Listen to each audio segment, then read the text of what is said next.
Season change মানেই সর্দি জ্বর, আর সর্দি জ্বর মানেই মুখের স্বাদ চলে যাওয়া।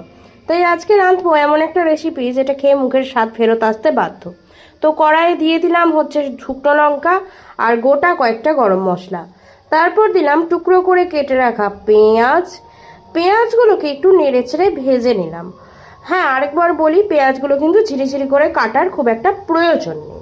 তো পেঁয়াজগুলো নেড়েচেড়ে একদম লালচে করে ভেজে নেওয়ার পর এর মধ্যে মিশিয়ে দিলাম 30 টাকার গিলা মেটে কচকচি। হ্যাঁ, অনেকেই এটাকে ছোট লোকের খাবার বা মদের চাট বলে থাকে, কিন্তু মুখের স্বাদ ফেরাতে এর জুড়ি মেলা ভার। যদি আমার কথা বিশ্বাস না হয়, নিজেরা বাড়িতে একবার ট্রাই করে দেখো। তো এটাকে যতক্ষণ না কালার চেঞ্জ হয়ে এইরকম ফ্যাকাশে হয়ে যাবে ততক্ষণ ভাজলাম। তারপর দিলাম নুন, হলুদ, জিরে গুঁড়ো, মিট মশলা, আর শেষকালে এর মধ্যে মেশালাম হচ্ছে জিঞ্জার গার্লিক পেস্ট। আদা রসুন বাটাও দেওয়া যায়, কিন্তু আজকে বাটার শক্তি নেই। তারপর একটুখানি টমেটোর সস ছড়িয়ে দিয়ে নেড়ে চেড়ে শেষকালে অল্প জল দিয়ে ফুটিয়ে, জল যখন শুকিয়ে এলো তখন গরম মশলা ছড়িয়ে নামিয়ে দিলাম। এটা হচ্ছে ফাইনাল লুক।